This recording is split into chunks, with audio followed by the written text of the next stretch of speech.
Hi everybody, very welcome to a very spontaneous and short live stream. Welcome to my kitchen, alright?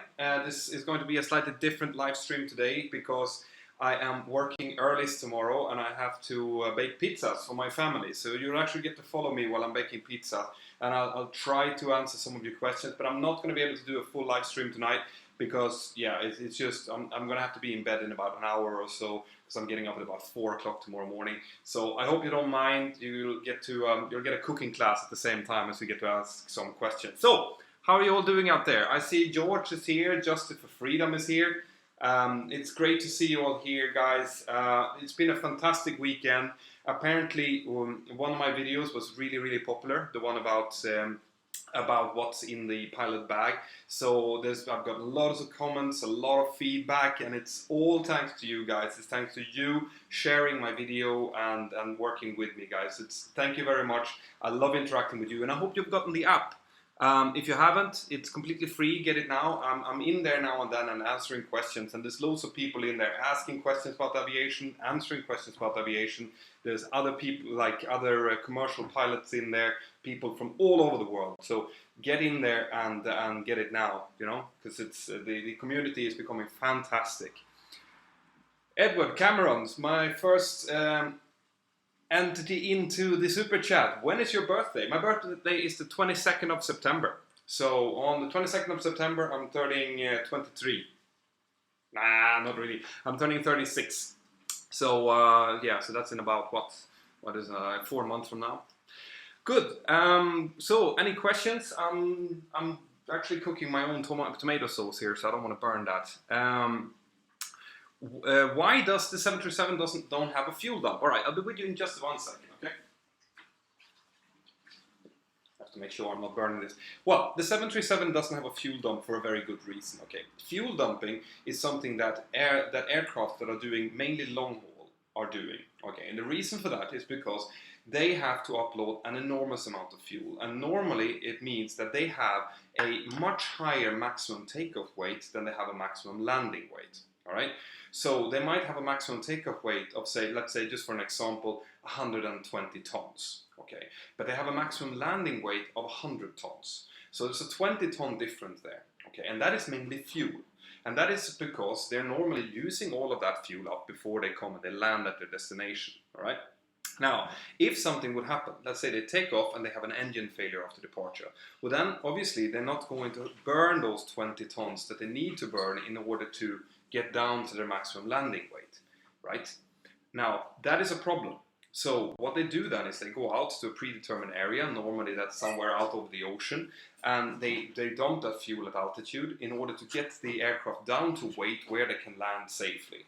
Now, the 737 is doing short to medium haul. So short to medium haul, there's not such a big difference between the maximum takeoff weight and the maximum landing weight. So generally, that's not a problem.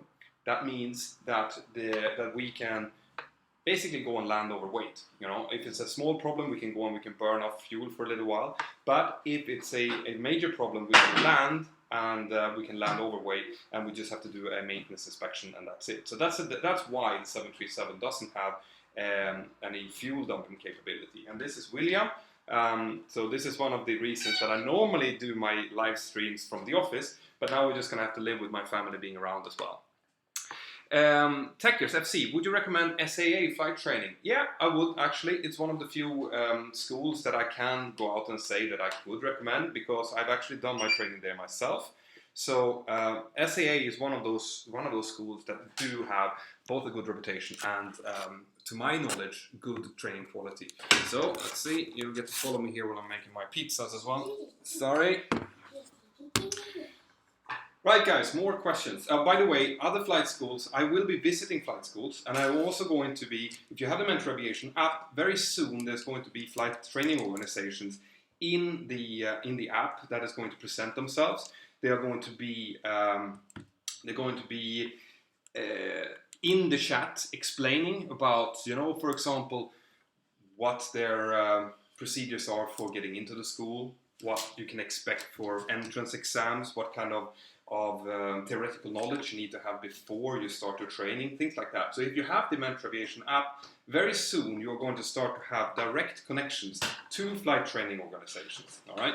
So I can speak for only a few schools, but if you get the app, you will soon see that there's going to start being schools in there that can explain things to you as well.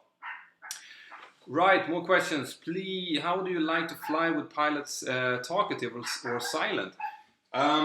Yeah, I mean, that's depending on my own mood on the day, really. So normally, during sterile phases of flight, we don't speak that much anyway. We just do our SOPs. No, William, no, William, no, I need a light. Thank you. So we only do our SOPs, really, which means that that is not too much talking going on. But obviously during a long cruises, it's nice to have someone to talk to. So I guess social ability is something that's always going to be important. But whether or not they're talkative or not, it's something that you just adapt to. It's part of CRM.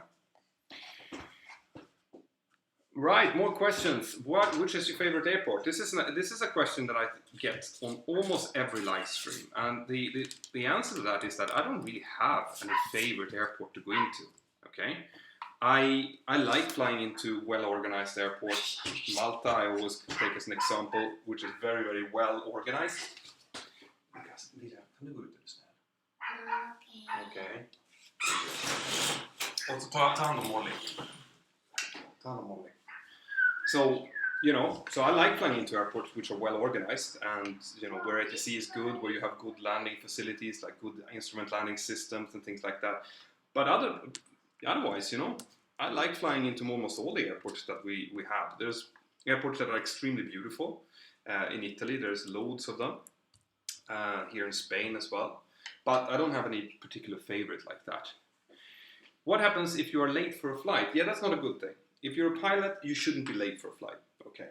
So what we do is if something happens on the way to work, for example, let's say that we have a delay, let's say that there is an accident on the road, for example, or something like that, well, then we call what's called crew control, right? Those are the people that are in charge of planning all of the flights, and we tell them that they're going to be late so that they can maybe call out a standby crew, or they can take someone who's already in the crew room and shift them over to a new flight so that I'm coming in a little bit later and I can fill up that flight. But that's generally what we do.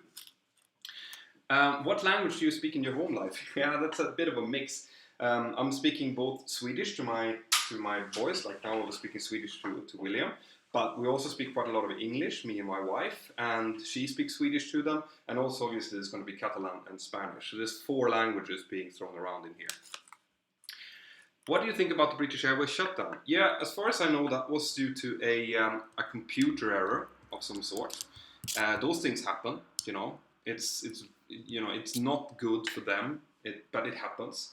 So being in the industry, I'm well aware that those kind of things can happen. So I don't really have an opinion on it. I feel sorry for them because obviously, and I feel sorry for all of their customers because it's going to hit a lot of people during a long weekend when a lot of people want to travel.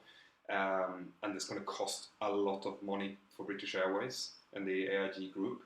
So, that's what I think. I'm hoping that they've sorted it out for everyone's sake. But it's very unfortunate when it happens. Right, I am going to cut some vegetables, so you get to follow me over here. There we go. What airline do you work for? Right, yet another question that I'm getting loads and loads of times here, and that's a question that I am not answering.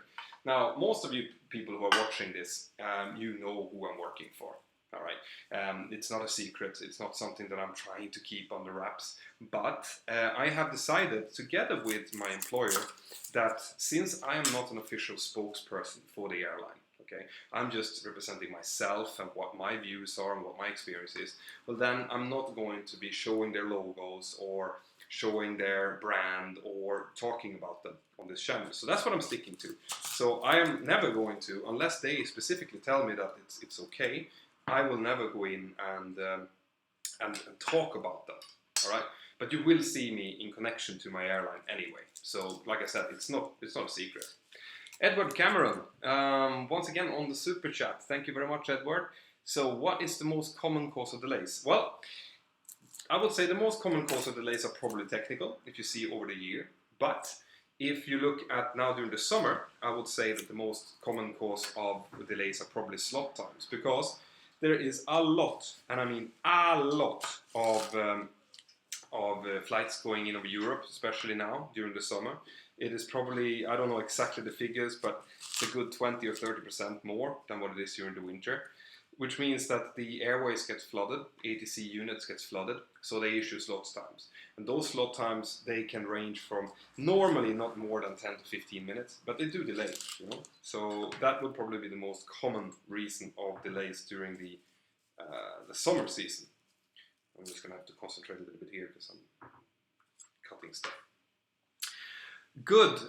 Where do you live? I live in Spain, outside of Girona. And actually, I am going to go in now and take a few questions from the Mentour Aviation chat, because I see there's a lot of people here.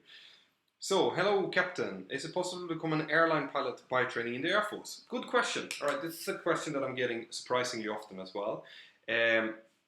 Yes, it is. All right. So, there's a lot of people. If you go back, back in the days, the most common way of becoming an airline pilot was by going through the Air Force. So you went in, you did your years in the Air Force, and when you retired from the Air Force, you went over to the civilian sector and you started flying big jets, right? That's not really the case anymore. Most people don't do it like that, but it is still possible. Now, you have to do your time in the Air Force, which ranges from 5 to 10 years normally, and then you are going to have to convert your licenses and do some of the exams and stuff, but you will be able to benefit from the flight time that you've gotten in the military. So most of the licenses will be much quicker to take if you go through the military route. So it's still possible, however it's not very common. I wouldn't say it's very efficient, and I will also say that I would not go in through the military route unless you really want to become a military, right? And you do take up quite a lot of risks. You're going to take a significant part of your life doing military route, so you want to be able to serve your country. That should be the main reason for going into the military, not to get your licenses. Right, more questions. I see some here. Do famous airlines like Emirates, Delta, etc. require a college degree to work for them as a pilot? I can't speak for all of them, all right? Because frankly, I don't know all of them. The best thing I can say is that you guys need to go into their websites and check what they require. I would say that an airline like Delta, for example, most likely needs you to have a college degree or a university degree even. I know that Emirates do not. They need you to have a certain amount of hours in order to fly, and you need to have all your licenses in place. But as far as I know, they don't need anything further than that. So every airline is going to be different. Okay, and this is why I can't go out and say yes, you do need this. So yeah, no, you don't need that, because airline A might need it while airline B doesn't, and airline B might need it in the future if they don't require as many pilots. So it shifts. It's not static. It shifts all the time. So the best thing to do is always just go into the airline you're interested in. Go in and check their requirements. Right, more questions from the Mentour Aviation chat. This is how it looks. You can push questions to people by just using a alpha and their nickname. Then it's chance to push out. So for example, I get a lot of pushes, not too surprisingly. Questions here from Gilby. If you have a chance to be type rated on to an Airbus aircraft, which would you like to be type rated to? Yeah, once again, once you're in the business and you've been in it for a while, you don't really care that much about which aircraft you're going to fly, because it's more about the terms and conditions and the job that you have than it is about the actual type. But if I got a choice, obviously I would like to go for one of the more wait a little bit, yeah. For one of the more modern types. I would love to try the Airbus 350. It looks really cool. So, that would be nice. Let's see. Yeah. My little son is helping me to make the pizzas here. That's why. Oh, be careful, be careful. There we go. Please speak about St. Elmo's fire. Right, St. Elmo's fire. It's something that is, it's not that common. It happens now and then. And what it is essentially is that you're flying close to very, very electrically charged particles, normally close to, for example, thunderstorms or in the region of thunderstorms, right? And when you do, you get static discharge around your windscreens, around the wings, around the engine inlets. Kind of bluish color. It almost looks like, you know, one of those globes where you can kind of put your finger and the electrical charge goes that way. It looks like little lightnings. It looks like that, you know. It's blue or reddish in color. It's quite beautiful, but it normally means that you are a little bit too close to a CB, which is not nice, right? So that's something to keep in mind. More questions.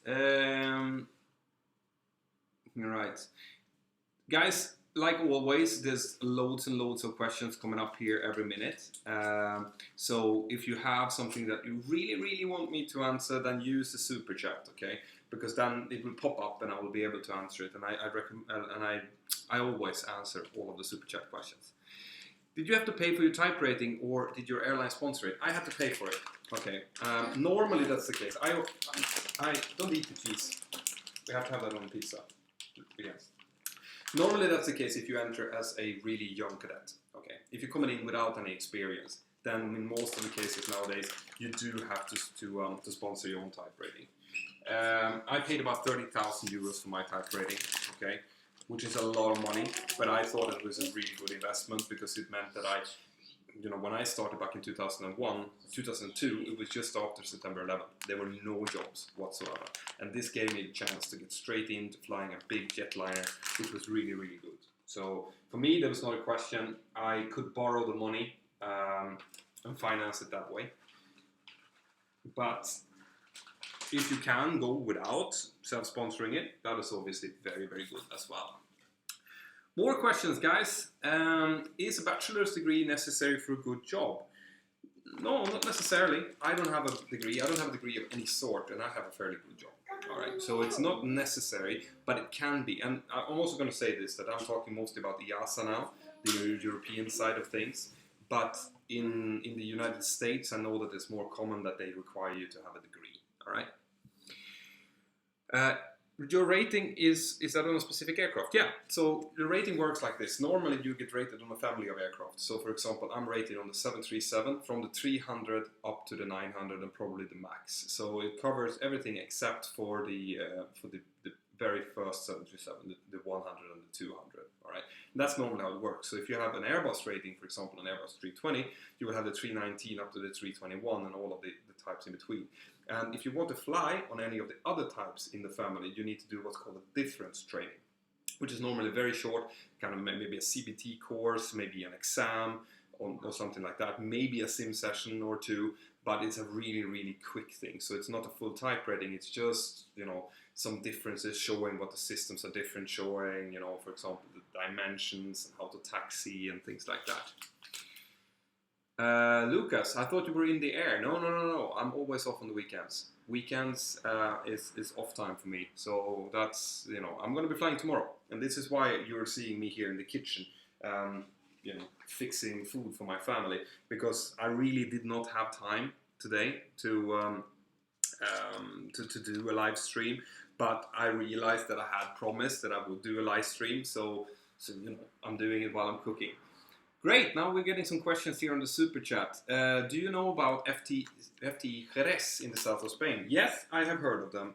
No, I don't know them. Okay, so FT Jerez is one of those schools that are quite famous. It's one of the biggest ones in Europe. They're likely to give very good quality training, but I cannot say anything about them because I don't know them.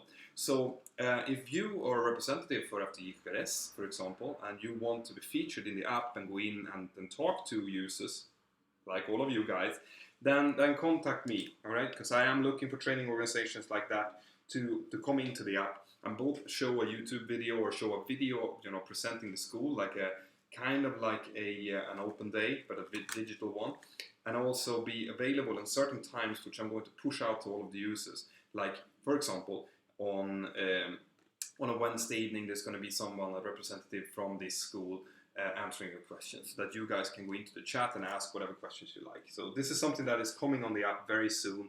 I'm hoping that it will roll out within the next couple of weeks, okay, as soon as I found good training organizations. But this is really important. I'm only going to feature schools in the app that have a good reputation, which means that you guys have recommended them to me. Okay, so even though I don't know them, there's going to be only schools, and this is really important, only schools that are recommended by their own users. Because I don't want to feature schools that don't have a good reputation, because there are schools like that out there as well. Damien in the super chat, hello, do you have any tips for someone studying for their PPL theory? I am looking to study for it before enrolling.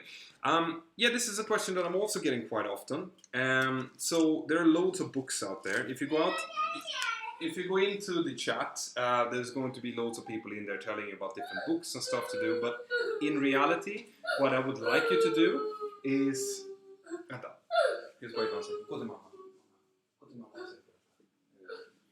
What I would like you to do in reality is try to get a hold of your PPL package, right? The theory package. Because the theory package is going to be quite easy to get your hands on. You know, the school that is going to do your training will have that ready for you. But it will give you the foundation. So if you've read up on the theory before you even start your training, you're going to get much more out of the training. Okay, so try to get your hands on the books. Start reading them, because they are actually the foundations of all of the training you're going to do. Your ATPL theory later on is going to be built on the foundations that you have built in your PPL package. So try to get your hands on those. I hope that answers your questions as well. More questions here from William Henwood. What do you normally eat on the flight deck? Well, actually, this is something that I'm going to make a video on, all right? So there's loads of things out there. So in my airline, for example, we're doing short to medium haul. And around year 2000, there was a vote going in between the companies and the pilots. And the company asked, do you want for us to provide you with the food? Or would you like us to increase your pay a little bit instead, and you bring your own food? And there was an overwhelming yes to the own food program, okay? Because, you know, generally speaking, it's nice to have your own home-cooked food. And the good thing with my airline is that you come home every night, which means that you can actually make food for yourself. And it's not that big of a deal to bring it with you. And you can choose then if you want to have, you know, all these salads for a while or whatever. And also it solves another problem, which is that the pilots should generally eat different foods, all right, to avoid food poisoning. If there would be something tainted in the food, we're not supposed to eat the same, because then we might get food poisoning, both of us, which is a very, very bad thing. Okay, so this is something that we do, right? I bring my own food. I have my food boxes. I take some fruit. I take a lot of water. Well, we take water in the, you know, we have that on the airport. And stuff like that, and then depending on how long the day is, maybe I take 2 food boxes, maybe I take 1, something like that. But in other airlines, you might be getting the food probably from the business class foods, and that is going to be what happens. And I can't really speak for that because I don't work for them. Right, guys, I see that the stream is going a little bit slow now at the moment. I don't know if you guys can still see me. And yeah, so I think that the live is actually given up. Thank you very much, Edward. Great to have you here. Thank you very much for contributing to the channel. These super chat messages that I'm getting are actually helping the channel a lot financially. So it's great to see that you're using the super chat. And I'll be back, every Sunday when I can to do this. I might be changing the schedule a little bit depending on, like today where I'm working early, but I will be here for your live streams, and I will be producing every Thursday. You can expect a new video to come out, and they are going to get increasingly better. Every time they're going to be increasingly better. At least that's my aim. I'm trying to make this channel better and better all the time, and I need your help. By the way, if you guys have seen it, I have just enabled something that you can go in and you can actually translate my videos. So if you use that, you can go in and you can translate it to whatever language. Even English, guys. Even if you're an English speaker and you want to subtitle some of my videos, maybe your favorite video, that's great, because subtitles will help a lot of people. Maybe people who can't hear me speak, but also people who are maybe not fluent in English, but they can read it. Stuff like that. So you can go into my channel and you can choose to contribute with subtitles on the videos that you really like, and it's really greatly appreciated because it helps a lot of people understand what it is I'm saying. All right, there's more people jumping into the super chat now, but they're not answering it, they're not asking any questions. If you see that you're actually contributing, but you had a question and the super chat did not work, then go into Facebook. Okay, go into Facebook and send me a private message on the Mentor Pilot Facebook page, and I will answer it for you there. Because you should get your questions answered. Right, guys. Wait 1 second. I'm just going to put the oven on here.